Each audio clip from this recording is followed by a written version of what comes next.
లూకా సువార్త 13వ అధ్యాయము 10వ వచనం మనము చదువుకుందాం. Page number 66. విశ్రాంతి దినమున ఆయన ఒక సమాజ మందిరంలో బోధించుచున్నప్పుడు 18 ఏండ్ల నుండి బలహీనపరచు దయ్యము పట్టిన స్త్రీ అక్కడ ఉండెను. ఆమె నడుము వంగిపోయి ఎంత మాత్రమును చక్కగా నిలవబడలేకుండెను. చాలండి. దేవుని వాక్యంలో మనం చూస్తున్న వచ్చిన భాగం ఏంటంటే లూకా సువార్త 13వ అధ్యాయము 10వ వచనంలో 18 సంవత్సరాల నుండి బలహీనపరచు దయ్యము ఒక స్త్రీని పట్టుకుని పీడిస్తూ ఉన్నదంట. ఇది దేవుడు ఎప్పుడు చూశాడు అంటే ఆయన సమాజ మందిరములో బోధిస్తూ ఉన్నప్పుడు ఆ స్త్రీ అక్కడ ఉండడము ఆయన గమనించాడు. మనము దేవుని సన్నిధికి వచ్చినప్పుడు అనేకమైన శ్రమలతో వస్తూ ఉంటాం, అనేకమైన ఆలోచనలతో వస్తూ ఉంటాం, అనేకమైన విధములైన శోధనలతో దేవుని సన్నిధికి వస్తూ ఉంటాం. అవునండి. ఇప్పుడే దీవెనక్క చెప్పినట్లుగా దేవుని సన్నిధిలో ఉండి మోకరించినప్పుడు వెంటనే దేవుడు చూసి ఏం చేశాడు? స్వస్థపరిచాడు. అలాగే దేవుని కనుదృష్టి సకల మానవుల మీద, ప్రతి ఒక్కరి మీద కూడా ఉంటూ ఉన్నది. ప్రియ సహోదరి సహోదరా, మన విశ్వాసం ఉంచాలి. మన ప్రార్థన దేవుడు వింటూ ఉన్నాడు, దేవుడు నిన్ను నన్ను చూస్తూ ఉన్నాడు అనే విశ్వాసం మనం కలిగి ఉండాలి. ఒక స్త్రీ ఇక్కడ 18 సంవత్సరాల నుండి ఒక దయ్యముతో పీడింపబడుతూ ఉన్నదంట. అయితే దానికన్నా ముందు మనం చూస్తే ఆయన ఎక్కడ నుండి చూశాడు? విశ్రాంతి దినమున ఆయన ఒక సమాజ మందిరములో బోధించుచు ఉన్నప్పుడు. విశ్రాంతి దినము దేవుడు ఏం చేస్తా ఉన్నాడు? ఒక మందిరములో, ఒక దేవాలయంలో, లేకపోతే సమాజ మందిరంలో బోధిస్తూ ఉన్నాడు. ఈనాడు విశ్రాంతి దినము అంటే ఆదివారం అని చాలా మంది మర్చిపోతూ ఉన్నారు. అండి, విశ్రాంతి దినమున యేసు ప్రభువు వారే ఎక్కడ బోధిస్తూ ఉన్నాడు? సమాజ మందిరములో బోధిస్తూ ఉన్నాడు. అంత సృష్టికర్త అయిన దేవుడు, సకల మానవాళిని సృష్టిని కలుగు చేసిన దేవుడు ఎక్కడ గడుపుతూ ఉన్నాడు? విశ్రాంతి దినమున అంటే సమాజ మందిరములో గడుపుతూ ఉన్నాడు. కానీ ఈనాడు ప్రజలు ఏమైపోయారంటే సొంత పనులు పెట్టుకొని, ఏమండి, ఏవేవో పనులు ఆ రోజు పెట్టుకొని దేవుని విశ్రాంతి దినమున దేవునికి ఇవ్వడం మానేసి వారి యొక్క సొంత కార్యకలాపాలకు ఇస్తూ ఉన్నారు. ప్రియ సహోదరి సహోదరుడా, ఇది దేవుని యొక్క ఆజ్ఞ. విశ్రాంతి దినమున మనం పరిశుద్ధంగా ఆచరించడం దేవుడు ఇచ్చిన ఆజ్ఞ అని మనం గుర్తించాలి. చాలా మంది మర్చిపోతూ ఉన్నారు. అండి, దేవుడే లేఖన భాగంలో చెప్తూ ఉన్నారు. చూడండి, నిర్గమకాండము 20వ అధ్యాయం 8వ వచనం. నిర్గమకాండము 20వ అధ్యాయము 8వ వచనం. విశ్రాంతి దినము పరిశుద్ధముగా ఆచరించుటకు జ్ఞాపకము ఉంచుకొనుము. చాలండి. ఇక్కడ దేవుడు ఇస్తున్న ఆజ్ఞను తెలుసా? సకల మానవాళికి, కేవలం ఇశ్రాయేలు ప్రజలకు మాత్రమే కాదు, భూమి మీద పుట్టినది మొదలుకొని ఇప్పటి వరకు జీవిస్తున్న వారు, ఇక ముందు పుట్టనై ఉన్న వారు ప్రతి ఒక్కరికి కూడా దేవుడు ఇస్తున్న ఆజ్ఞ ఏంటంటే విశ్రాంతి దినమును పరిశుద్ధముగా ఆచరించాలంట. మనం పరిశుద్ధంగా ఆచరిస్తూ ఉన్నామా? పరిశుద్ధంగా ఆచరించడం అంటే ఏంటి? అది ఒక ప్రత్యేక దినముగా మనం ఏర్పాటు చేసుకోవాలి. అది ఒక ప్రత్యేక దినము. అది మన సొంత దినము కాదు. ఆయన రోజు దేవునికి సంబంధించిన ప్రత్యేకమైన దినము. ఆ దినమును మనం ఎక్కడికైనా గడపాలి అంటే దేవుని యొక్క మందిరంలో మనం గడపాలి. ఒక దినము గడుపుట దేవుని సన్నిధిలో 1000 దినముల కంటే శ్రేష్టము. మా ఇంట్లో టీవీ వచ్చేసింది కదా, వాక్యాలు టీవీలో వచ్చేస్తా ఉన్నాయి, సెలవుల్లో వాక్యం వచ్చేస్తా ఉన్నది అని చాలా మంది అనుకుంటూ ఉన్నారు. కానీ దేవుడే, ఈ సృష్టికర్త అయిన దేవుడే ఆదివారం విశ్రాంతి దినమున ఎక్కడ గడిపాడంటే సమాజ మందిరంలో బోధిస్తూ ఉన్నాడంట. ప్రియ సహోదరి సహోదరుడా, నువ్వు ఎక్కడ దేవుని వాక్యాన్ని వినడానికి ఇష్టపడుతూ ఉన్నావు? దేవుడు నిన్ను ఎక్కడ చూడాలి, దేవుని కనుదృష్టి నీ మీద ఎక్కడ పడాలని నువ్వు ఆలోచన కలిగి ఉన్నావు? ఆ యొక్క 18 సంవత్సరాల నుండి బలహీనపరిచే దయ్యముతో పీడింపబడుతున్న ఆ స్త్రీని దేవుడు ఎక్కడ చూశాడంటే సమాజ మందిరంలోనే చూచాడు. దేవుడి కనుదృష్టి నీ మీద పడాలన్నా, దేవుని యొక్క పిలుపు నిన్ను పిలవాలన్నా సరే కాబట్టి దేవుని సన్నిధిలో వచ్చి మోకరించి ప్రార్థన చేసినప్పుడు దేవుడు నీ ఎడల కార్యం జరిగిస్తాడు. కాబట్టి దేవుడు నీ ఎడల కార్యం జరిగించాలంటే మనం దేవుని సన్నిధికి రావాలి. సమాజ మందిరముగా మనం కూడుకోవాలి. పరిశుద్ధ సంఘముగా మనం ఏర్పాటుగా కూడుకోవాలి. లేవీకాండము 23వ అధ్యాయము 2వ వచనం 4వ వచనం చదువుకున్నాం. పేజీ నెంబర్ 5 నిబంధన గ్రంథంలో 101. లేవీకాండము 23వ అధ్యాయము 2వ వచనము అలాగే 4వ వచనము. నీవు ఇశ్రాయేలుతో ఇట్లనము, మీరు చాటింపవలసిన యెహోవా నియమ కాలములు ఇవే. ఈ కాలముల యందు మీరు పరిశుద్ధ సంఘములుగా కూడవలెను. నా నియామక కాలములు ఇవి. 4వ వచనం. ఇది యెహోవా నియామక కాలములు, నియమించిన కాలమును బట్టి మీరు చాటింపవలసిన పరిశుద్ధ సంఘపు దినములు ఇవి. మనకు నియమించిన కాలము, ఈ యొక్క ఆదివారం అనేది మనకు నియమింపబడింది. దేవుని యొక్క సంఘంగా మనం కూడుకోవడానికి. కాబట్టి ఈ యొక్క ప్రపంచంలో అందరికీ కూడా, అన్ని దేశముల వారికి కూడా, అన్ని రాష్ట్రముల వారికి సెలవు దినం ఏంటంటే ఆదివారం దినం. కొన్ని దేశాల్లో శుక్రవారం వారికి సెలవు ప్రకటిస్తారు. కానీ ఎక్కువ దేశాలు ప్రకటించే సెలవు దినం ఏంటి? ఆదివారం. ఎందుకంటే దేవుడు చెప్పిన ఆజ్ఞను ప్రతి దేశం పాటిస్తూ ఉన్నది. దేవుడైన యేసు ప్రభువు వారే సమాజ మందిరంలో కూడారంటే విశ్రాంతి దినమున. కానీ మనం పరిశుద్ధ ఆదివారం అంటే ఏదో లెక్కలేని తనముగా, ఏదో వద్దాములే, వెళ్దాములే, విందాములే, పాటలైన తర్వాత వెళ్దాములే, లేదా వాక్యం చెప్తున్నప్పుడు వెళ్దాం, బల్లారాధన రోజులు వెళ్తే సరిపోతుంది, శుక్రవారం వెళ్ళకపోయినా పర్వాలేదు. ఇటువంటి ఆలోచన కలిగి ఉంటే దేవుని కనుదృష్టి మన మీద ఉండదు. మన కుటుంబం మీద దేవుని కనుదృష్టి ఉండదు. దేవుడు నియమించిన కాలం ఇది. నియామక కాలములు అంటే దేవుడు నిర్ణయించిన ఈ యొక్క పరిశుద్ధ దినాల్లో మనం ఏం చేయాలి? ప్రత్యేకింపబడిన వారిగా మనము సంఘంగా కూడుకొని ఆయన ఆరాధించే వారముగా, ఆయన కనపరిచే వారముగా ఉండాలి. అప్పుడు దేవుని యొక్క కనుదృష్టి మన మీద పడుతుంది. ఇంకో వచనం చూపిస్తాను చూడండి. హెబ్రీయులకు రాసిన పత్రిక 10వ అధ్యాయము 24-25 వచనాలు. కొందరు మానుకొనున్నట్లుగా సమాజముగా కూడుట మానక ఒకరినొకడు హెచ్చరించుచు ఆ దినము సమీపించుట మీరు చూచిన కొలది. ఏ దినము సమీపించుట? దేవుని రాకడ సమీపించుట చూచి మరి ఎక్కువగా అలాగు చేయుచు ప్రేమ చూపుటకును సత్కార్యములు చేయుటకును ఒకరినొకడు పురికొల్పవలెనని ఆలోచించము. ఈ యొక్క అంత్యకాల దినములలో ప్రేమ కరువైపోతూ ఉన్నది, ఆప్యాయతలు కరువైపోతూ ఉన్నాయి. ఏ కాలం సమీపిస్తూ ఉన్నదంట? దేవుని రాకడ కాలం సమీపిస్తూ ఉన్నది, అంత్యకాలం సమీపిస్తూ ఉన్నది. కాబట్టి మనం పరిశుద్ధ సంఘముగా మనం కూడుకొని మనం ఏం చేయాలి? ఒకరి ఎడల ఒకరు ప్రేమ కలిగి, ఆప్యాయత కలిగి, ఒకరినొకరును పురుకొల్పుచ్చు. ఏ విషయంలో పురుకొల్పాలి? దేవుని యొక్క విషయంలో మనం ఒకరినొకరు పురుకొల్పుకుంటూ ఉండాలి. కానీ బయట విషయాలు దేవుని సన్నిధిలో మాట్లాడుకోకూడదు. మనం దేవుని సన్నిధికి వచ్చినప్పుడు ఒకరి కొరకు వారు ప్రార్థన చేసుకోవాలి. ఒకరి సమస్యలు ఒకరు తెలుసుకోవాలి. వారి కొరకు వారి అవసరాలు ఏమున్నాయో తెలుసుకుని వారి కొరకు ప్రార్థన చేయాలంట. ఒకరి ఎడల ఒకరు ప్రేమ కలిగి, సహోదర భావం కలిగి మనం జీవించాలంట. ప్రియ సహోదరి సహోదరుడా, మనము దేవుని యొక్క విశ్రాంతి దినమును ఎలాగ ఆచరిస్తూ ఉన్నాము? పరిశుద్ధంగా ఆచరిస్తూ ఉన్నామా? నులివెచ్చని భక్తి చేస్తూ ఉన్నామా? ఎటువంటి భక్తి మనం కలిగి ఉన్నాం? ఎటువంటి ఆలోచన దేవుని సంఘం పట్ల మనం కలిగి ఉన్నాం? మనము జాగ్రత్తగా గమనించాలి. కాబట్టి సృష్టికరమైన దేవుడే పరిశుద్ధ దినమును కాబట్టి అక్కడ సమాజంగా కూడుకోవడం వాళ్ళని నేనే కదా కలుగు చేస్తున్నది, నేను పెట్టిన ఆజ్ఞే కదా అని దేవుడు అనుకోలేదంటండి. బైబిల్ గ్రంథంలో ఒక మంచి మాట ఉంటుంది. మనుష్య కుమారుడే కాబట్టి విశ్రాంతి దినమునకు ప్రభువై ఉన్నాడంట. ఎవరు? మనుష్య కుమారుడే. అయితే విశ్రాంతి దినమునకు ఏమై ఉన్నాడు? ప్రభువై ఉన్నాడు. నేను చేసిందే కదా ఈ రోజునని, ఈ సృష్టి నేను కలిగేసిందే కదా, నా ఆజ్ఞ నేను పాటించకపోతే ఏమవుతుంది అని అనుకునే దేవుడు కాదు. దేవుడై ఉండి కూడా మనుష్య కుమారుడే విశ్రాంతి దినమునకు ప్రభువై ఉన్నాడు. ఆయనే పాటించాడు, మనం పాటించాం. మనం ఎవరు చెప్పినా వినం. దేవుడు చెప్పినా మనం, దేవుని వాక్యం చెప్పినా, దేవుని గ్రంథంలో ఏది రాసినా సరే మనకు అవసరం లేదు. మన అవసరాలే ముఖ్యము. దేవుడు నిన్ను చూడాలంటే, నిన్ను దర్శించాలంటే తప్పకుండా సమాజ మందిరంలో పరిశుద్ధంగా కూడుకోవాలి, సంఘముగా కూడుకోవాలి. ఎటువంటి ఆలోచన, ఎటువంటి హృదయం కలిగి ఉన్నావు? ధనం మీద ఆశ కలిగి ఉన్నావా?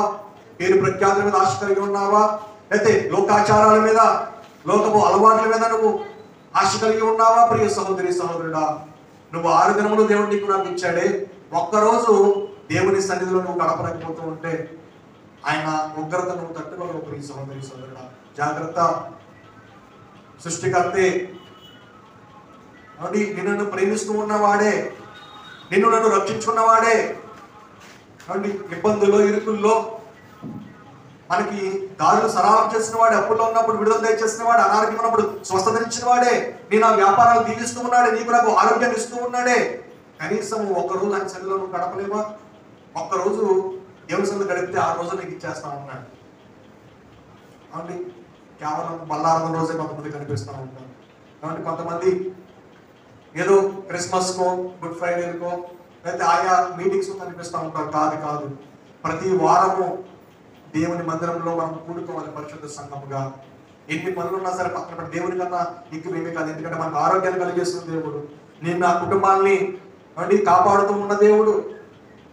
ఆయన్ని ఆరాధించడానికి ఆయన సన్నిధిలో మనం సమాజంగా కూడుకోవాలి. రండి చదువుకున్న లేఖన భాగంలో లోక సువార్త 13వ అధ్యాయము 10వ వచనం మనకు పరిశీలన చేద్దాం. విశ్రాంతి దినమున ఆయన ఒక సమాజ మందిరములో బోధించుచున్నప్పుడు 18 ఏళ్ల నుండి బలహీనత పరచు దయ్యము పట్టిన ఒక స్త్రీ అచ్చట ఉండెను. చాలండి. దేవుని సంఘానికి ఎటువంటి వారు వస్తారు చెప్పండి? బలహీనంగా ఉన్న వారు వస్తారు, దయ్యములు పట్టిన వారు వస్తారు, వ్యసనాలకు లోనైన వారు వస్తారు, అనారోగ్యంతో ఉన్న వారు వస్తారు, అప్పుల సమస్యలతో ఉన్న వారు వస్తారు. అందరూ వస్తారు. సంతోషంగా ఉన్న వారు వస్తారు, దుఃఖంలో ఉన్న వారు వస్తారు, కష్టాల్లో, నష్టాల్లో, బాధల్లో, హింసల్లో, నిందల్లో ఉన్న అందరూ వస్తారు. అలాగే 18 సంవత్సరాల నుండి ఒక దయ్యము చేత పీడించబడుతున్న ఒక స్త్రీ కూడా సమాజ మందిరంలోకి వచ్చిందంట. ఈరోజు దేవుడు నిన్ను కూడా నువ్వు కలిగిన శ్రమను చూస్తూ ఉన్నాడు. ఎందుకంటే ఆ రోజు ఆ స్త్రీని చూశాడు. ఎన్ని సంవత్సరాల నుండి? 18 సంవత్సరాల నుండి బాధపడుతూ ఉన్నదంట ఆ స్త్రీ.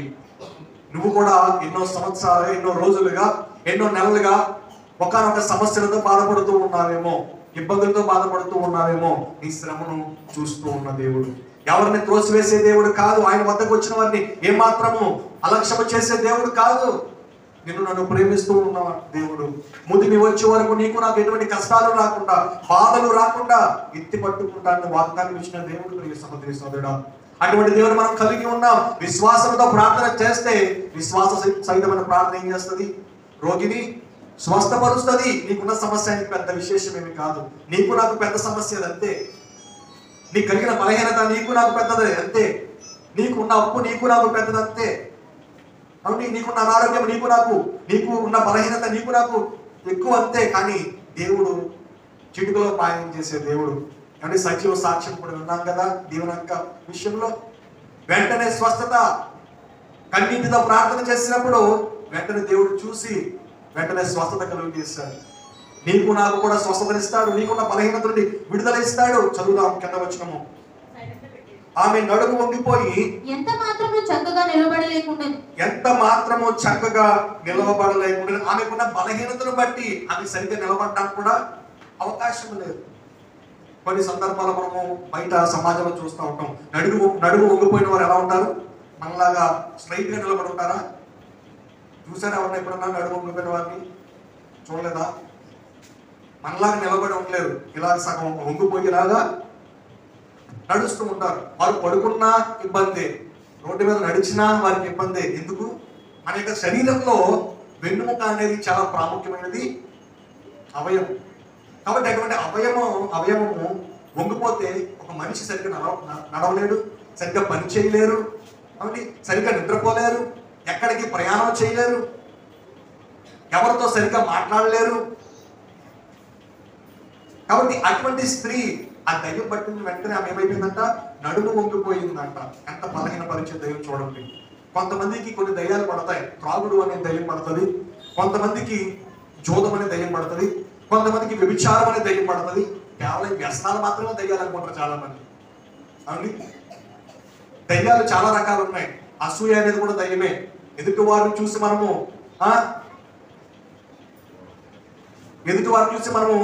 మామూలుగా ఉండడం, ఉండలేకపోవడం అది ఒక రకమైన దయ్యము. అసూయ, ద్వేషము, కలహము, బూతులు ఇవన్నీ ఒక్కొక్క దయ్యాలు అనమాట. కానీ ఈమెకు పట్టిన దయ్యం అంట మనకు పట్టే దయ్యాలు అయితే ఈ అసూయ, కోపము, ద్వేషము ఇవి మన హృదయాలకు పాడు చేస్తాయి. ఏం చేస్తాయి? మన హృదయాలని, ఎదుటి వారిని చూచే గుణము లేకపోవడం, ఈర్ష్య, ఇవి మన హృదయాన్ని పాడు చేస్తాయి. దేవుని వాక్యము లేకుండా మన హృదయాన్ని ఏం చేస్తాయి? పాడు చేసేస్తూ ఉంటాయి. ఎంత వాక్యాన్ని చదివినా సరే కొన్నిసార్లు, ఎంత విశ్వాసం ఉన్నా సరే కొన్నిసార్లు సాతానుడు మన జీవితంలో వచ్చినప్పుడు ఆ హృదయాన్ని పాడు చేస్తూ ఉంటాడు. కానీ ఆ ఆలోచనలను మనం బయటపడాలంటే మనం ప్రార్థన చేయాలి. ప్రార్థన చేసినప్పుడు ఆ యొక్క ఈర్ష్య నుండి, అసూయ నుండి, గర్వము నుండి, ఆ ఓర్చుకోలేని తత్వం నుండి దేవుడు దాని నుండి దూరం చేస్తాడు. కానీ ఈమెకే పట్టిన దయ్యం అంటే ఎటువంటిదంటే, ఎటువంటిది చెప్పండి? నడుము వంగిపోయేలా చేసింది. సరిగ్గా నడవలేదు, సరిగ్గా పడుకోలేదు, సరిగ్గా ఎవరితో మాట్లాడలేదు. 18 సంవత్సరాల నుండి నరక యాతన చూస్తూ ఉన్న స్త్రీ సమాజ మందిరంలోకి వచ్చిందంట. ఈ రోజు నువ్వు ఏ సమస్యతో దేవుని సన్నిధిలో ఉన్నావు, ఎటువంటి అనారోగ్యంతో ఉన్నావు, ఎటువంటి ధైర్యంతో పీడించబడుతూ ఉన్నావు. ధైర్యం అంటే ఏదో కాదండి, సాతానే. 16వ వచనంలో చూస్తే చూడండి, 11వ అధ్యాయం లోకాసువార్త 16వ వచనంలో, ఇదిగో 18 ఏండ్ల నుండి సాతాను బంధించిన అంటే దయ్యం బంధించిందని మొదటి వచనంలో చూసుకున్నాం. ఇక్కడ సాతాను అంటే దయ్యం అంటే సాతాను, వేరే ఏదేదో అనుకోకండి. సాతాను పెడతా ఉంటాడు మనిషి యొక్క జీవితంలో శ్రమలను. అప్పుల సమస్య అనేది ఒక సాతానిక శ్రమ, అనారోగ్యం అనేది శ్రమ, అప్పులో శ్రమ, బలహీనత శ్రమ. ప్రియ సహోదరి సోదరుడా, ఈ సమయంలో దేవుని సన్నిధిలో ఉన్న నీవు నేను ఎటువంటి శ్రమతో మనం దేవుని సన్నిధిలో ఉన్నామో. మనము లేయా గురించి ఆలోచన చేస్తే, లేయా గర్భము లేనిదిగా కనిపిస్తూ ఉన్నది. ఆదికాండము 29వ అధ్యాయము 31వ వచనం నుండి 35వ వచనం వరకు మనము చదువుకుంటే 24వ పేజీ నంబరు. దేవుడు లేయా శ్రమను చూస్తూ ఉన్నాడంట. ఈ లేయా ఎవరు అంటే లాబాను కుమార్తె. ఈ లేయా ఎవరు? లాబాను కుమార్తె.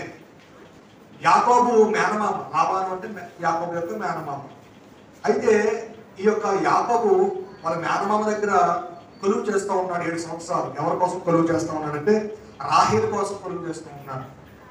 రాహేలు కోసం కొలువు చేస్తూ ఉంటే మామ అయిన లాబాను అన్నాడు, నీకు నా కుమార్తెను ఇస్తాను, నా యొక్క గొర్రె మేకలను ఇవన్నీ నువ్వు జాగ్రత్తగా 7 సంవత్సరాలు కొలువు చేస్తే నా కుమార్తె ఇచ్చి వివాహం చేస్తాను అని మాట ఇచ్చాడు మేనమామ.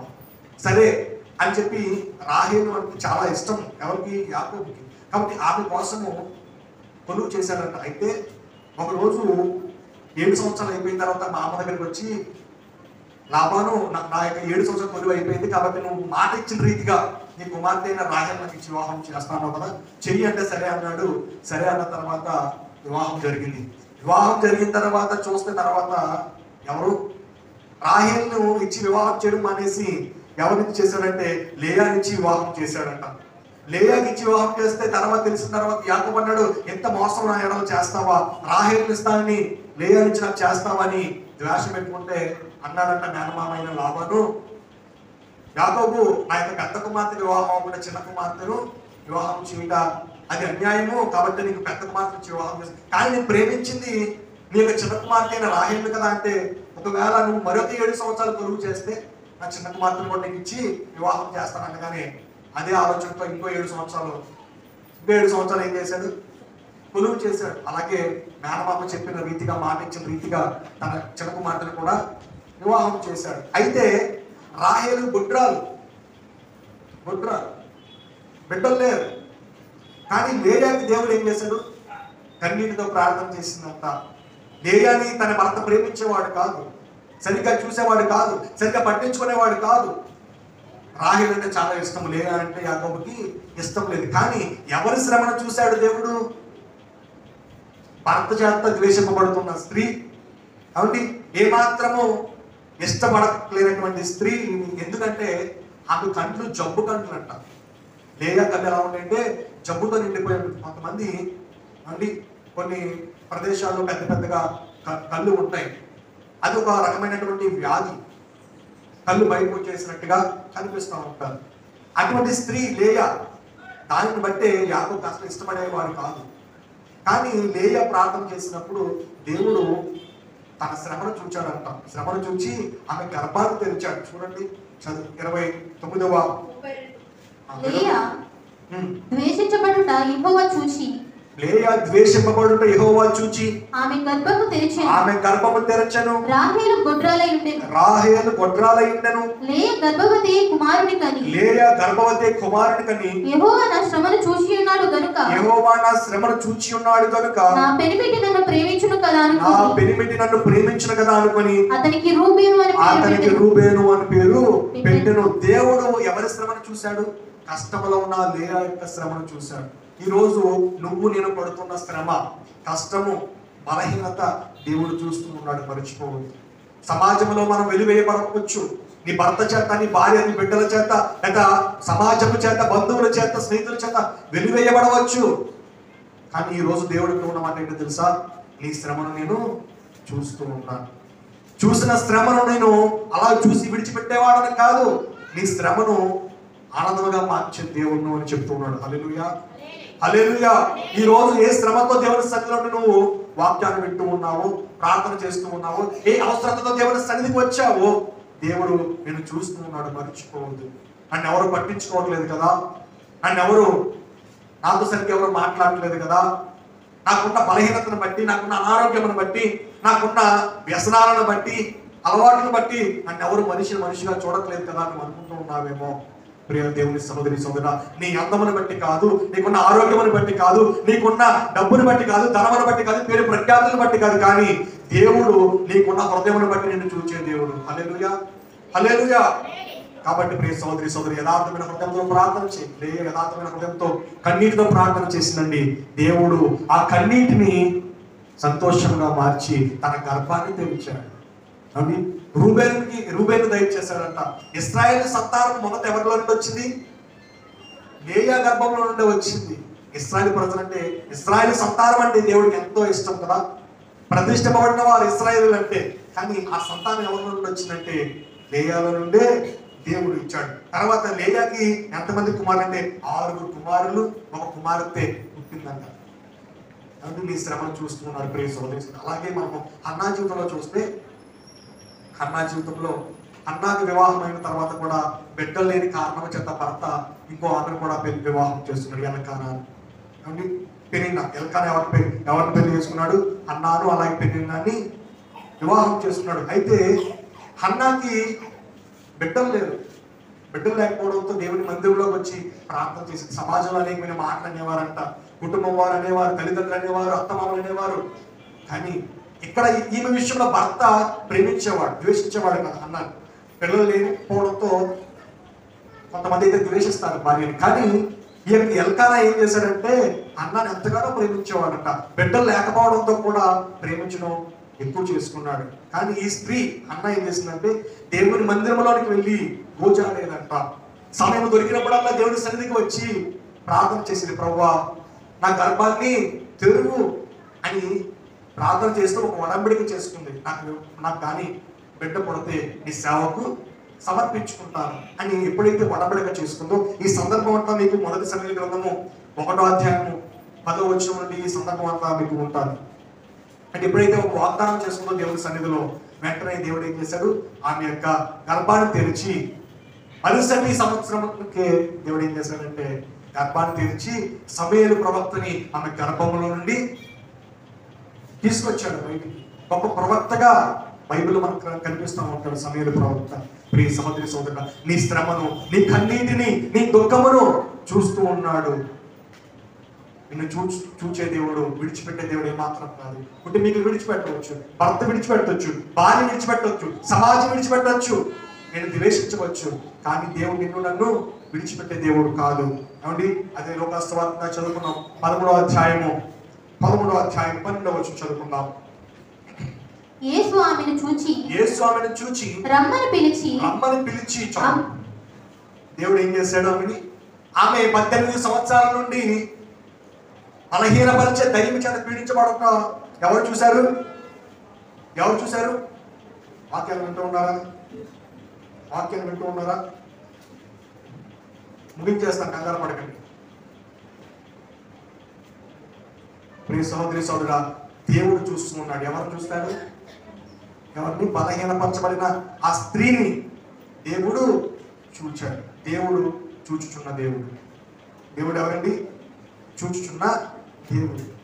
నిన్ను నన్ను చూస్తూ ఉన్నాడు. నువ్వు కొన్నిసార్లు మనం అనుకుంటా ఉన్నాం, కొన్నిసార్లు మనం అనుకుంటాం దేవుడు నన్ను చూడట్లేదు కదా, నా భర్త నన్ను చూడట్లేదు కదా, నా బిడ్డలు నన్ను నా తల్లిదండ్రులను చూడట్లేదు కదా అని అనుకుంటా ఉంటాం. కాదు, మనం పడేదంతా భ్రమ. దేవుడు సర్వాంతర్యామి. ఇక్కడ ఉన్నాడు ఇప్పుడు, అదే వేరే చోట కూడా అన్ని చోట్ల ఉండగలవాడు. అందుకే ఆయన పేరేంటి? సర్వాంతర్యామి. దేవుడు చూస్తూ ఉన్నాడు. ఆమె సమాజ మందిరానికి వచ్చి ప్రార్థన చేయడం దేవుడు చూశాడంట. ఎన్ని సంవత్సరాలు? 18 సంవత్సరాల నుండి ధైర్యం చేత పీడింపబడుతూ ఉన్నది. నువ్వు నేను కూడా కొన్ని విషయాల్లో పీడింపబడుతూ ఉంటాం. అప్పుల సమస్యలు కొన్ని సంవత్సరాలకి మనం పీడిస్తూ ఉండవచ్చు. బలహీనత, అనారోగ్యము, కష్టాలు, బాధలు, నీ వ్యాపారంలో సరిగ్గా రాబడలేకపోవడం, నీ పంట సరిగ్గా పండకపోవడం కొన్ని సంవత్సరాలుగా, కొన్ని నెలలుగా జరగవచ్చు. కానీ నీ శ్రమను దేవుడు చూస్తూ ఉన్నాడు. మర్చిపోడు. చూచే దేవుడు కంట్లు మూసుకునేవాడు కాదు. ప్రియ సహోదరి సహోదరుడా, ఇశ్రాయేలును కాపాడేవాడు కునుకడు నిద్రపోడు అని వాక్యం సెలవిస్తున్నది. ఆయన నిద్రపోయే దేవుడు కాదు. ఆయన సజీవమైన దేవుడు. నీ కొరకు నా కొరకు కల్వరి శిలువలో ప్రాణాన్ని అర్పించి తిరిగి 3వ దినాన లేచిన దేవుడు. ఎలా ఉన్నాం? విశ్వాసంతో ప్రార్థన చేస్తూ ఉన్నామా? విశ్వాసంతో ప్రార్థన చేసినప్పుడు దేవుడు నీ శ్రమను తీసివేస్తాడు. నీ శ్రమను ఆనందంగా మార్చేస్తాడు. ఎలా ప్రార్థన చేస్తూ ఉన్నాం? ఏదో నామకర్తగా ప్రార్థన చేస్తూ ఉన్నామా? ఏదో పెదాల నుండి వచ్చే ప్రార్థనగా మనం ప్రార్థన చేస్తూ ఉన్నామా? మన ప్రార్థన రావాలో తెలుసా? ఏదో ఇతరులు మెప్పించే ప్రార్థనగా మన ప్రార్థన ఉండకూడదు. హృదయ అంతరంగ లోతుల్లో నుండి మన ప్రార్థన మూలుగులు వినబడాలి. వినిపిస్తూ ఉన్నదా నీ ప్రార్థన దేవుడికి? నేను చూస్తూ ఉన్నాడా దేవుడు? చూడటం అంటే ఏదో కొద్ది 2 గంటలు మాత్రమే పరిశుద్ధంగా ఉన్న ఇంటికి వెళ్ళిన తర్వాత సినిమాలు, సీరియళ్ళు, బూతులు, ఇతరుల గురించి చెప్పుకోకూడని మాటలు, వ్యర్థమైన ముచ్చట్లు అవసరమా? క్రైస్తవునికి సమయం చాలా కొద్దిగా ఉన్నదండి. నిన్న మాస్టర్ గారు వార్తలు వింటూ అంటా ఉన్నారు, 3వ ప్రపంచ యుద్ధం వచ్చేస్తాను. 3వ ప్రపంచ యుద్ధం వచ్చేసిందంటే దేవుడు రాకడం వచ్చేసినట్టే. సమయం ఎంతో లేదు, చాలా కొద్దిగా ఉన్నది. ప్రియ సహోదరి సహోదరుడా, విశ్వాస జీవితంలో మనం ఇంకా ఎదగాలి, ప్రార్థనా జీవితంలో ఎదగాలి. ఏదో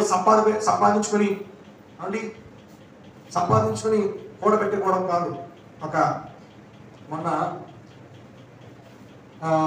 మా యొక్క పిన్ని వాళ్ళ కూతురు కోసము ఒక సంబంధానికి వచ్చారు.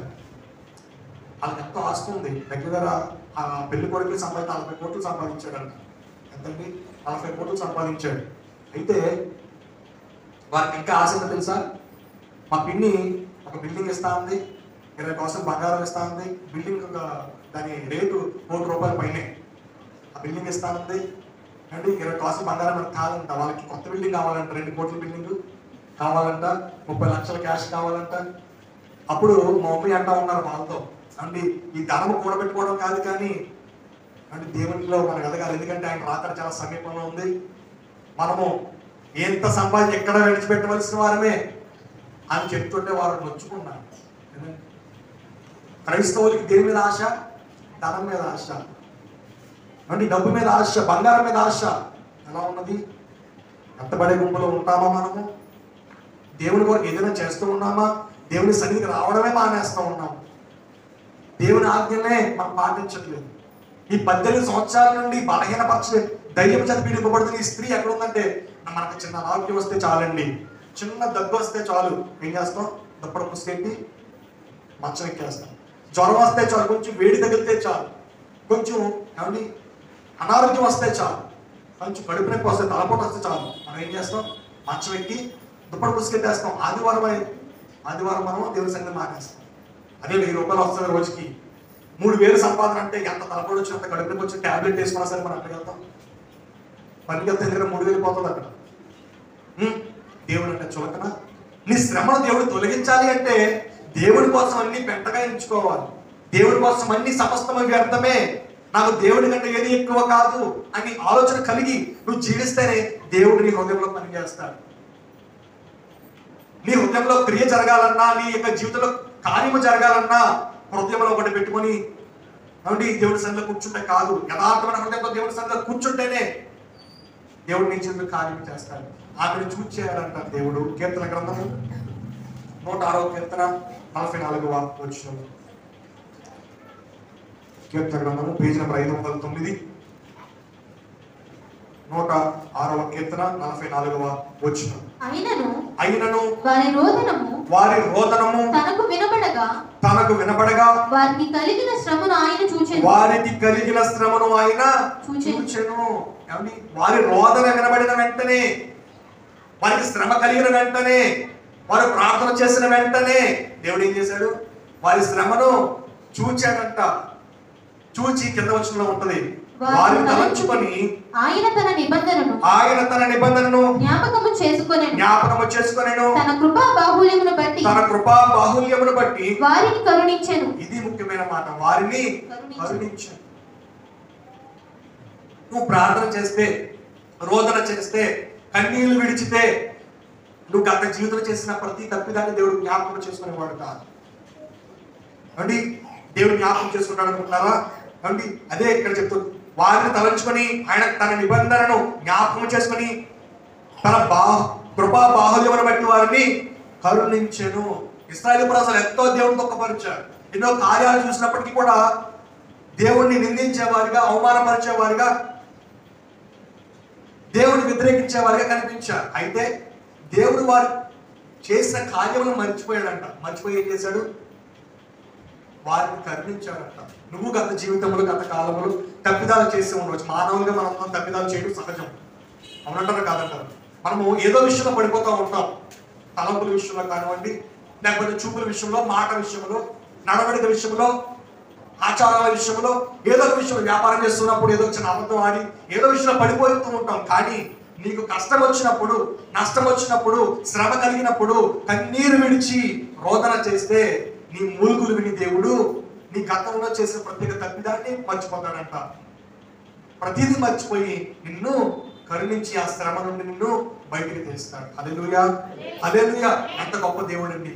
ఒక ప్రజలు నీకు నాకు ఒక మాట అంటే మనము జీవితాంతం గుర్తుపెట్టేసుకుంటాం.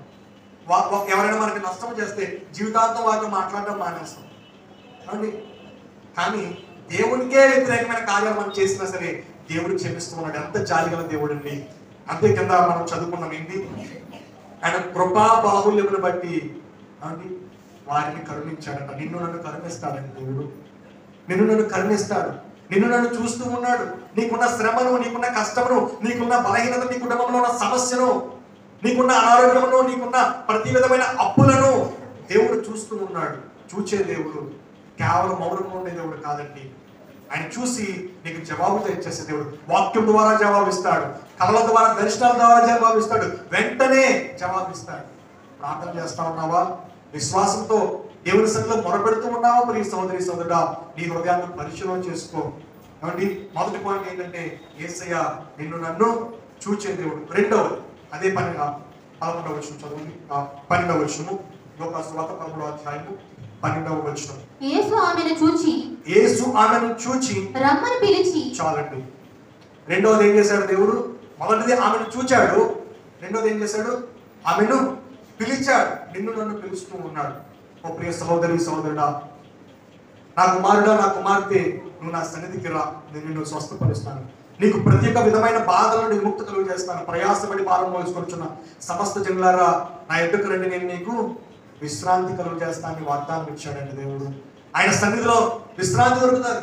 ఆయన సన్నిధిలో నెమ్మది దొరుకుతుంది.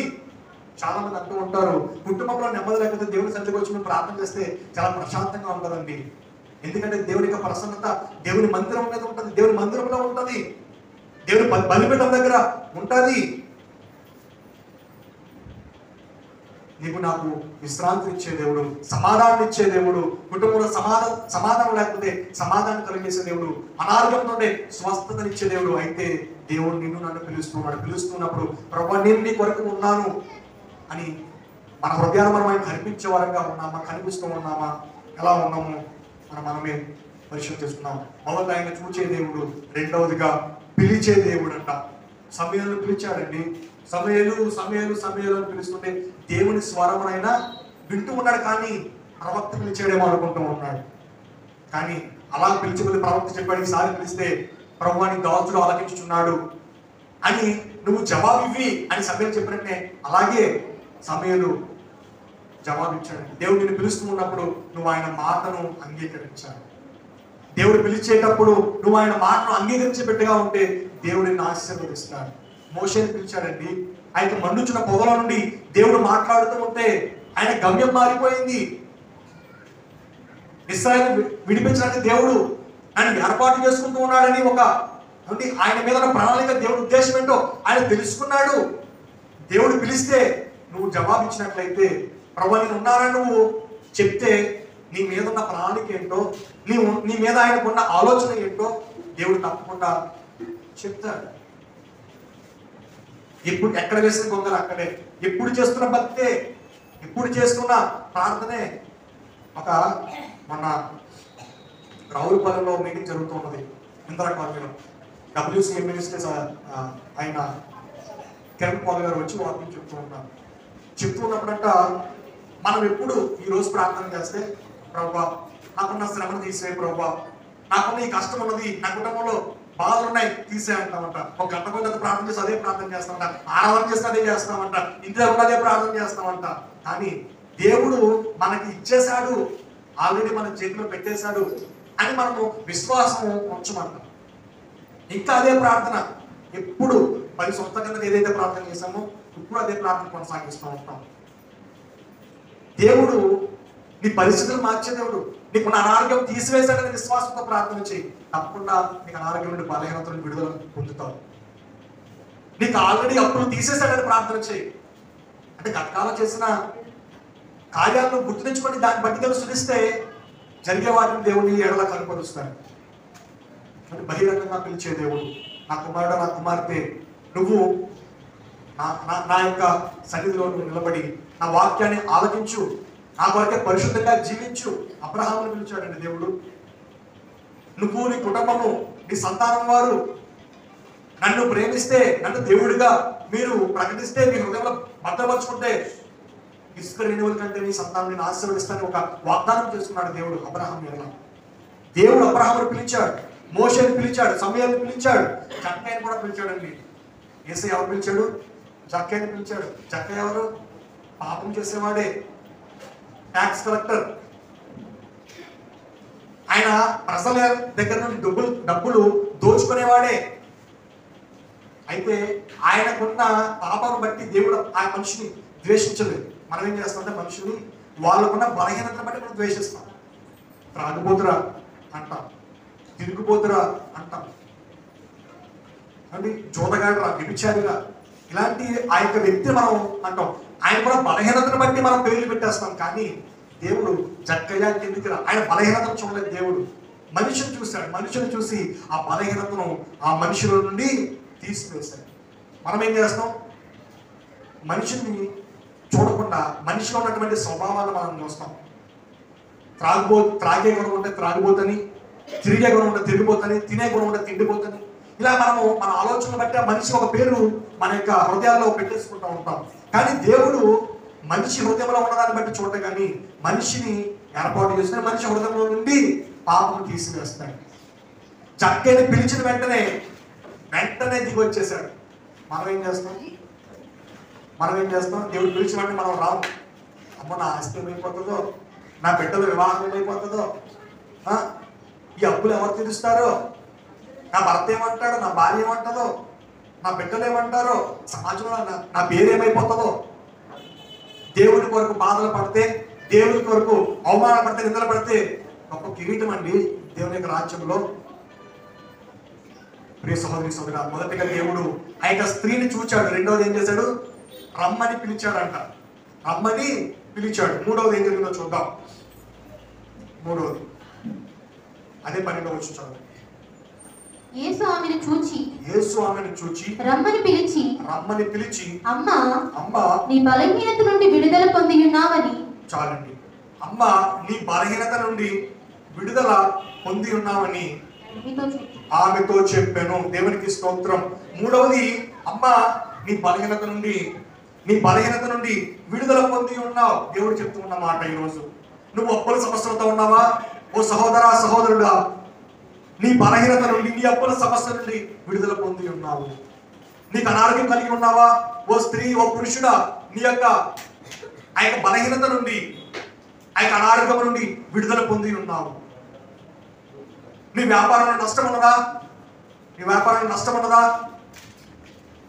దేవుడు అంటున్నాడు, ఓ యవనస్తుడా, ఓ యవన స్త్రీ, ఓ పురుషుడా, ఓ స్త్రీ, నీ యొక్క వ్యాపార నష్టం నుండి నువ్వు విడుదల పొంది ఉన్నావు అని పిలుస్తూ ఉన్నాడు. పేరు పెట్టి నేను పిలిచి రమ్మంటూ ఉన్నాడు. ఆ స్త్రీని అలాగే చూచాడు, పిలిచాడు. మూడోది ఏం చెప్తున్నాడు? అమ్మా, నీ బలహీనత నుండి విడుదల పొంది ఉన్నావు. ఆ బలహీనత ఏంటండి? 18 సంవత్సరాల నుండి దయ్యం పట్టిన స్త్రీని ఒక్క మాటతో ఏం చేశాడు? విడుదల పొందేటట్టు చేశాడు. హల్లెలూయా, హల్లెలూయా. వాక్యాన్ని జాగ్రత్తగా ఆలకించండి. ముగిస్తాను, త్వరగా చెప్పి ముగిస్తాను. కీర్తన గ్రంథము 146 కీర్తనలో వచ్చు. కీర్తనలు 146:7, పేజీ నంబర్ 528. Page number 528. బాధపరచబడు వారికి ఆయన న్యాయము తీర్చును. ఆకలి కొనిన వారికి ఆహారము దయచేయును. బాధపరచు వారికి ఆయన న్యాయము తీర్చే దేవుడు అంట. ఆ స్త్రీ బాధపడుతున్నది, వెంటనే న్యాయం చేశాడు. అమ్మా, నీ బలహీనత నుండి నువ్వు విడుదల పొంది ఉన్నావు. నీకున్న అనారోగ్యం నుండి విడుదల పొంది ఉన్నావు. నీకు పట్టిన సాతాను బంధకాల నుండి విడుదల పొంది ఉన్నావు అని దేవుడు నిన్ను పిలుస్తూ ఉన్నాడు. నాకు ఇంకా స్వస్థత రాలేదండి, నాకు ఇంకా బలహీనత పోలేదండి, ఇంకా అవే శ్రమలు, అవే అప్పుల బాధలండి అని నువ్వు ఇంకా అపనమ్మకంతో, అవిశ్వాసంతో మాట్లాడుతూ ఉంటే కార్యము జరగదు. సహోదరి సోదరా, నిన్ను చూడట్లేదని దేవుడు అనుకోవద్దు. ప్రతి ఒక్కరిని చూస్తూ ఉన్నాడు. ప్రతి ఒక్కరి శ్రమని దేవుడు చూస్తూ ఉన్నాడు. 13వ అధ్యాయం 13వ వచనం. ఆమె మీద చేతులుంచగాని చాలండి. 4వది ఏం చేశాడు దేవుడు? ఆమె మీద చేతులు ఉంచాడట. మొదటిది ఏం చెప్పాను చెప్పండి? మొదటి వాక్యం వింటారా? మొదటిది ఏం చెప్పాను? నేను చెప్పింది ఒక వచనమే. ఆ ఒక వచనంలోనే చెప్తున్నాను. ఆ ఒక వచనం మనం గుర్తుపెట్టుకోకపోతే ఎలా? మొదటి ఏం చేశాడు దేవుడు ఆమెను చూశాడు. రెండోది ఏం చేశాడు? దేవుడు ఆమెను పిలిచాడు. మూడోది ఏం చెప్తున్నాడు? అమ్మా, నీ బలహీనతల నుండి నువ్వు విడుదల పొంది ఉన్నావు అని చెప్పాడు. 4వది ఏం చేశాడు? ఆమె మీద చేతులు ఉంచాడు. చదవండి. 13వ అధ్యాయం 11వ వచనం. ఆమె మీద చేతులు ఉంచెను. మార్కు సువార్త 10వ అధ్యాయం 16వ వచనం. మార్కు సువార్త 10వ అధ్యాయం 16వ వచనం. ఆ బిడ్డలను ఎత్తి కౌగిలించుకొని వారి మీద చేతులుంచి ఆశీర్వదించెను. దేవుడు చేతులుంచి ప్రార్థన చేస్తే, లేకపోతే నీ సేవకుడు నీ మీద చేతులుంచి ప్రార్థన చేస్తే నీలో ఏం కలుగుతుంది? ఆశీర్వాదం కలుగుతుంది. నీకున్న బలహీనతలు తొలగిపోతాయి. తొలగిపోతాయి. నీ మీద చేతులు ఉంచగానే నీలో ఉన్న ప్రతి విధమైన ధైర్యము, అయితే ఏర్పాటు చేస్తున్న ప్రతి ఒక్క విధమైన శక్తులు కూడా ఏమైపోతాయంటే వెళ్ళిపోతాయి. నీ శరీరాన్ని విడిచిపెట్టి, నీ హృదయాన్ని విడిచిపెట్టి వెళ్ళిపోతాయి. ప్రియ సహోదరి సహోదరుడా, యాకోబు పత్రిక 5వ అధ్యాయం 13వ వచనం. Page number 212. అతడు ప్రార్థన చేయవలెను. ఎవరికైనా సంతోషము కలిగిన అతడు కీర్తనలు పాడవలెను. మీలో ఎవడైనా రోగి ఉన్నాడా? అతడు సంఘపు పెద్దలను పిలువవలెను. వాడు సంఘపు పెద్దలను పిలువడంపవలెను. చాలండి. నీకు బలహీనత కలిగితే నువ్వు ఎవరి చేత ప్రార్థన చేయించుకోవాలి? సంఘము చేత ప్రార్థన చేయించుకోవాలి. ఏ బలహీనత అయినా సరే, అనారోగ్యమే కావచ్చు, శ్రమే కావచ్చు, సమాధానం లేకపోవడమే కావచ్చు, ఏ సమస్య నీ జీవితంలో ఉన్నా సరే నువ్వు సంఘపు పెద్దలు అనగా సంఘం అంతా కలిసి ప్రార్థన చేయాలి. దేవుని సేవకులు ప్రార్థన చేయాలి. చేతుల నుంచి ప్రార్థన చేస్తే నీ మీద ఉన్న ప్రతి ఒక్క శక్తి, బలహీనత, అపవిత్రత ప్రతిదీ కూడా తొలగిపోతుందని దేవుడు వాక్యం సెలవిస్తూ ఉన్నది. అంటే 4 విషయాలు చెప్పాను. మొదట దేవుడు ఆమెను చూశాడని చెప్పాను. రెండోది ఆమెను పిలిచాడని చెప్పాను. మూడవది నీ బలహీనతలను నువ్వు విడుదల పొంది ఉన్నావని చెప్పాడని చెప్పాను. మన విశ్వాసంతో ఈ వాక్యాన్ని మనం అంగీకరించినప్పుడు దేవుడు నీలో ఉన్న బలహీనత కూడా తీసివేయడానికి చూస్తూ ఉన్నాడు. 4వది ఏం చెప్పాను? ఆమె మీద చేతులు ఉంచాడని చెప్పాను. 5వది చూద్దాం, కింద చదవండి 11వ వచనం. ఆమె మీద చేతులు ఉంచగానే ఆమె చక్కగా నిలబడి నిలవబడెను. తర్వాత ఏం చేశాడంటే ఆమె చేతులు ఉంచగానే ఆమె స్వస్థత పొందింది. వెంటనే ఏం జరిగింది? ఆమె చక్కగా నిలవబడిందంట. 18 సంవత్సరాల నుండి ఏమైందంటే ఆమె నడుమ వంగిపోయిందంట. ఇలా నీకు బలహీనత ఉండవచ్చు, ఎన్నో సంవత్సరాలుగా ఆ బలహీనత నీ జీవితంలో ఉండవచ్చు, పైకి చెప్పుకోలేని స్థితి నీలో ఉండవచ్చు. అండి ఒక విషయాన్ని మీకు చెప్పనా? 12 సంవత్సరాల నుండి రక్తస్రావంతో బాధపడుతున్న ఒక స్త్రీ బైబిల్లో తెలుసా మీకు? బైబిల్లో రక్తస్రావంతో 12 సంవత్సరాల నుండి బాధపడుతూ ఉంటే ఆ స్త్రీ యేసయ్య నడుస్తూ ఉంటే ఆమె ఆ యొక్క యేసయ్య యొక్క చెంగును ముట్టుకుని స్వస్థత పొందింది. ఇంకో సందర్భాన్ని గుర్తు చేస్తే 38 సంవత్సరాల నుండి బెతెస్దా కోనేటి దగ్గర కుష్టి రోగిగా పడి ఉన్నాడంట. 38 సంవత్సరాలు.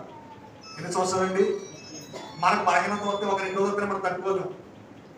ఏదైనా చిన్న అనారోగ్యం వస్తే మనం జ్వరం వస్తేనే ఒక గంట 2 గంటలు ఒక రోజు మహా అయితే భరించలేం. వెంటనే ఎక్కడ పరిగెడతాం?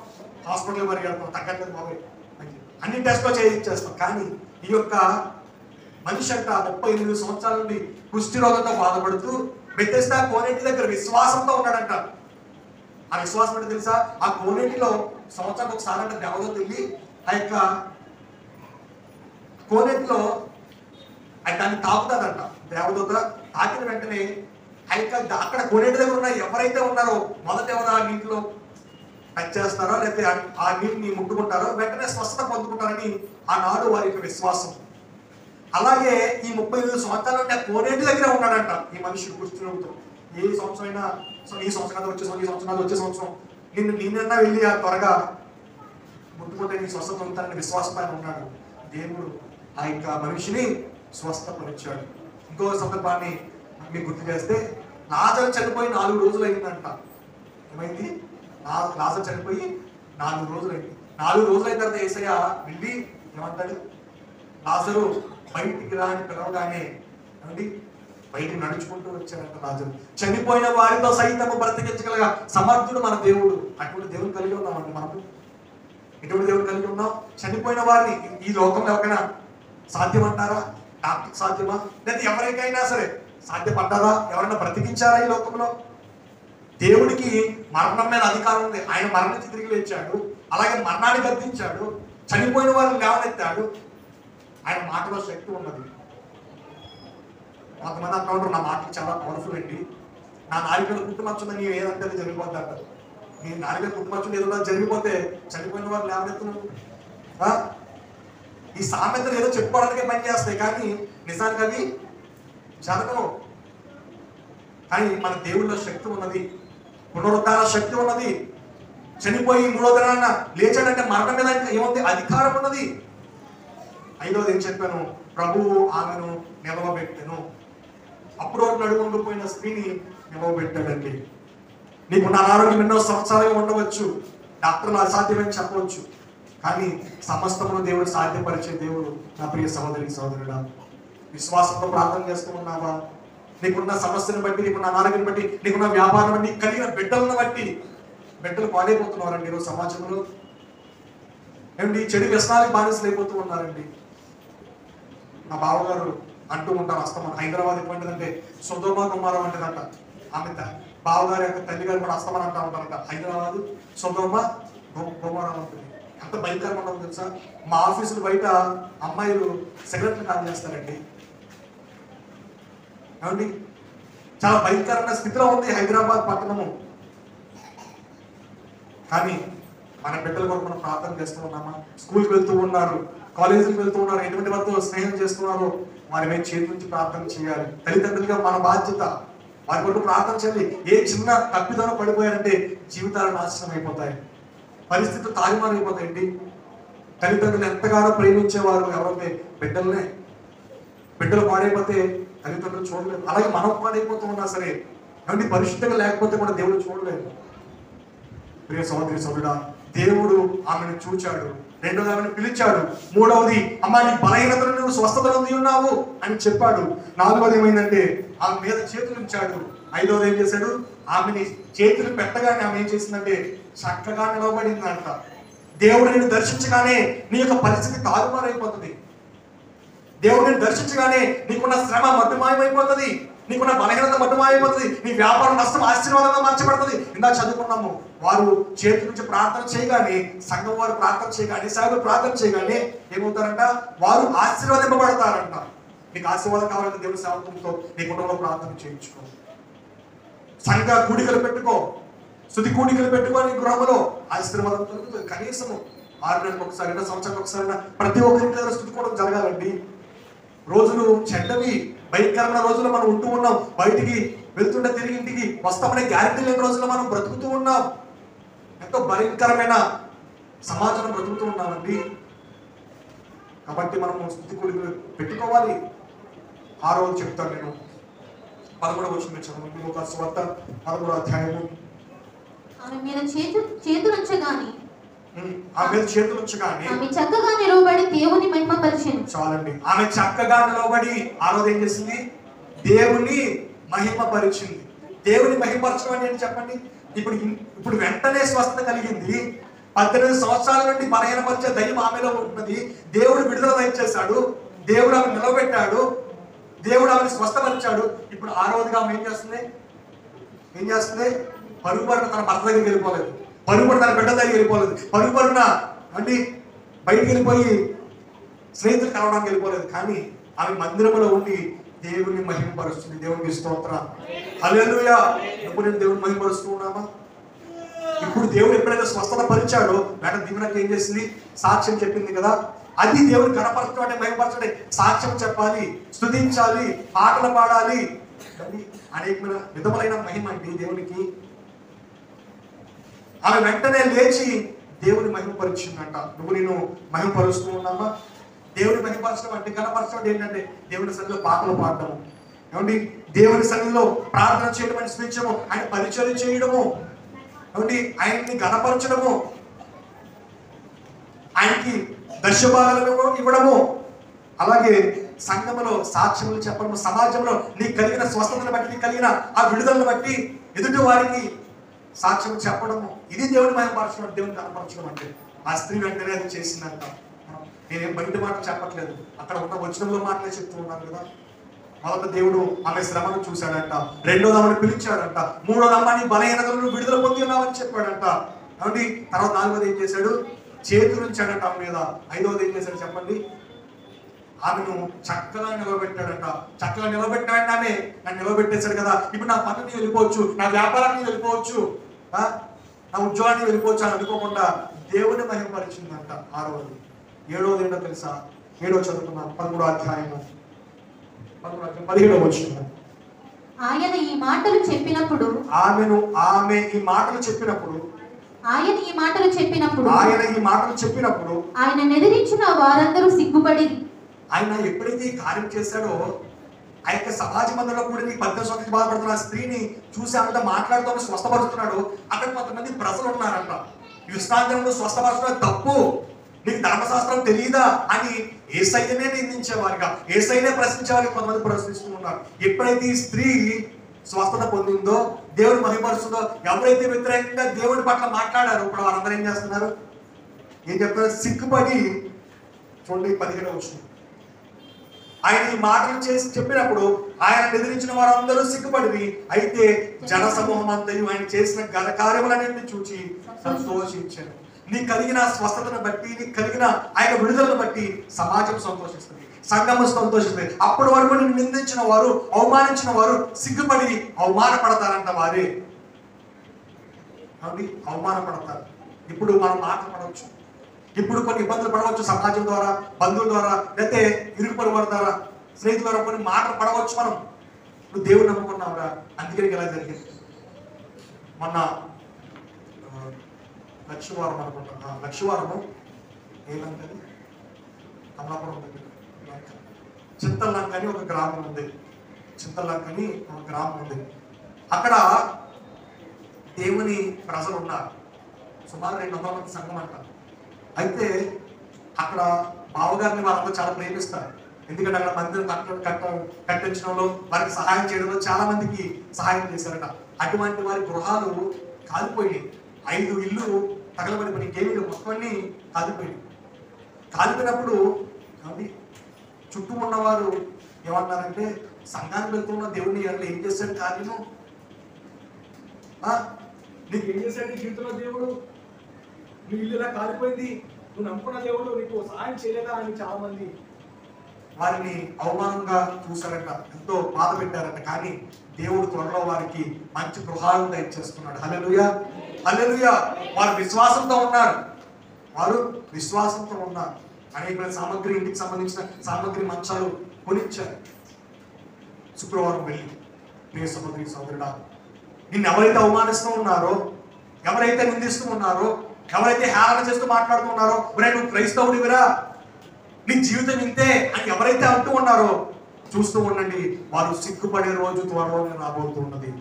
వారి నీ కుటుంబీకులైనా, నీ బంధువులైనా, నీ స్నేహితులైనా, నీ యజమాని అయినా, నువ్వు పనిచేస్తున్న ఎక్కడైతే నేను అవమానపరుస్తూ మాట్లాడుతున్నారు, గుర్తుపెట్టుకోనండి, నా దేవుడు వారి ఎదుట మిమ్మల్ని అత్యధికమైన మేలుతో నింపబోతూ ఉన్నాడు. హల్లెలూయా, హల్లెలూయా. ఎందుకంటే ఆయన నమ్ముకున్న వారిని ఎన్నడూ తోసివేసే దేవుడు కాదు. ఆస్తులకు కర్తలుగా ఉంచుతారని చెప్పాడు దేవుడు. అప్పులు చేసేవారిగా దేవుడు మనల్ని చూడాలని అనుకోవట్లేదు. దేవుడు నిన్ను నన్ను చూస్తూ ఉన్నాడు. దీర్ఘకాలిక సమస్యలతో బాధపడుతూ ఉన్న వారికి విడుదల ఇచ్చేస్తాడు అండి. వెంటనే అప్పటికప్పుడు జరిగింది కాదు ఇది. అప్పుడు ఏదో బలహీనపరచబడి ఎప్పుడు స్వస్థ కలిగింది కాదు ఇది. 18 సంవత్సరాల నుండి స్త్రీ బాధపడుతూ ఉన్నది, 12 సంవత్సరాల నుండి స్త్రీ బాధపడుతుంది, 38 సంవత్సరాల నుండి కుష్టి వ్యాధితో బాధపడుతూ ఉన్నాడు. వారిని దేవుడు స్వస్థపరిచాడండి. ఎంత కఠిన పరిస్థితిలో ఉన్నా సరే దాని నుండి దేవుడు విడుదల చేయ సమర్థుడు. మనం నమ్ముకున్న దేవుడు. విశ్వాసంతో ప్రార్థన చేయాలంటే చివరగా చెప్పుకున్న 7 మాటలు చెప్పి ముగించుకుందాం. మొదటిగా దేవుడు ఏం చేస్తున్నాడు, మన శ్రమని చూస్తూ ఉన్నాడు. దేవుడు నిన్ను నన్ను పిలుస్తూ ఉన్నాడు. పిలిచిన తర్వాత ఏం చేస్తూ ఉన్నాడు అండి, ఆ స్త్రీతో ఏం చెప్పాడు, నీ బలహీనత నిన్ను విడుదల చేసి ఉన్నాను, నీకు కలిగిన శ్రమను నీకు విడుదల కలిగేసి ఉన్నాను అని చెప్తూ ఆమె మీద 4వది ఆమె మీద చేతులు ఉంచెను, 5వది ఆమెను నిలవబెట్టెను, 6వది ఏం జరిగింది అండి, ఆమె పొందిన ఆ యొక్క స్వస్థతను బట్టి, మేలును బట్టి, ఆ విడుదలను బట్టి ఆమె ఏం చేసిందంటే దేవుని మహిమపరిచింది. దేవుని ఎప్పుడైతే మహిమపరిచిందో ఏమండి, అక్కడ కూడిన సంఘం అంతా కూడా ఆశ్చర్యపోయి ఏం చేశారంటే సంతోషించారంట దేవుడు చేసిన కార్యాలను బట్టి. ఎవరైతే దేవునికి వ్యతిరేకంగా మాట్లాడారో వారు సిగ్గుపడ్డారంట. కాబట్టి ఈ నా జీవితాల్లో కూడా నీకు వ్యతిరేకంగా, నాకు వ్యతిరేకంగా హేళనగా మాట్లాడుతున్నావు, త్వరలో సిగ్గుపడబోతున్నారు. దేవుడు మనల్ని సమాజం ఎదుట కనపరిచే విధంగా నిలబట్టుబడుతూ ఉన్నాడు. నిన్ను ఆశీర్వదించాలని ఇష్టపడుతున్నాడు. అయితే మన విశ్వాసంతో దేవుని సన్నిధిలో ప్రార్థన చేయాలి. ఎక్కడ జరిగింది కార్యము? సమాజ మందిరంలో జరిగింది. కాబట్టి ఆదివారం పరిశుద్ధంగా దేవుని సన్నిధిలో ఆచరించినట్లయితే నీ బలహీనతల నుండి దేవుడు విడిపిస్తాడు, నీ వ్యాపారాన్ని దీవిస్తాడు, నీ అనారోగ్యాన్ని స్వస్థపరుస్తాడు, నీ అప్పుల సమస్య తీసివేస్తాడు, నీకు గర్భఫలాన్ని ఇస్తాడు, సమస్త విధమైన బాధలను దేవుడు తప్పిస్తాడు. అటువంటి దేవుని కృప కూడిన మనందరికీ నీ వాక్యాన్ని ప్రతి ఒక్కరికి దేవుడు దయచేయును గాక.